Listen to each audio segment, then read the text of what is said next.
Sasthamkotta block panchayat കേരളോത്സവത്തിന് തുടക്കമായി. 6 ദിവസങ്ങളിലായി നടക്കുന്ന കേരളോത്സവം 16-ന് സമാപിക്കും. Block panchayat president R Sundaresan ഉദ്ഘാടനം ചെയ്തു. ശാസ്താംകോട്ട ബ്ലോക്ക് പഞ്ചായത്ത് കേരളോത്സവത്തിനാണ് തുടക്കമായത്.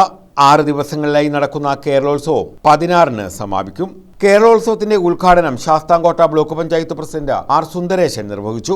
നമ്മുടെ ബ്ലോക്ക് പഞ്ചായത്തിന്റെ വിവിധ മേഖലകളിലുള്ള വേദികളിലായിട്ടാണ് കേരളോത്സവം സംഘടിപ്പിക്കപ്പെട്ടിട്ടുള്ളത്. 3 ദിവസം ശാസ്താംകോട്ട ദേവസ്വം ബോർഡ് കോളേജിന്റെ ഗ്രൗണ്ടിലും, 2 ദിവസം പുന്നമൂട് എഞ്ചിനീയറിംഗ് കോളേജിന്റെ ഗ്രൗണ്ടിലും, 2 ദിവസം ശാസ്താംകോട്ട ബ്ലോക്ക് പഞ്ചായത്തിന്റെ ഹാളിലും, 1 ദിവസം ശൂരനാട് നോർത്ത് പാറയിൽ നീന്തൽ കുളത്തിലുമായിട്ടാണ് ഈ വർഷത്തെ ബ്ലോക്ക് പഞ്ചായത്തിന്റെ ഈ കേരളോത്സവം സംഘടിപ്പിക്കപ്പെട്ടിട്ടുള്ളത്. കൊല്ലം ജില്ലയിൽ നിന്നല്ല, കേരളത്തിൽ ഒരു ബ്ലോക്ക് പഞ്ചായത്ത് കേരളോത്സവത്തിലേക്ക് കടന്നത് നമ്മുടെ ബ്ലോക്ക് പഞ്ചായത്താണ് ആദ്യമെന്നാണ്. Block panchayat vice president P Pushpakumari അധ്യക്ഷത വഹിച്ചു. കെ സനൽകുമാർ, ദിവ്യ എൽ, ത്രിതല പഞ്ചായത്ത് പ്രതിനിധികൾ, പൊതുപ്രവർത്തകർ, ഉദ്യോഗസ്ഥർ തുടങ്ങിയവർ പങ്കെടുത്തു.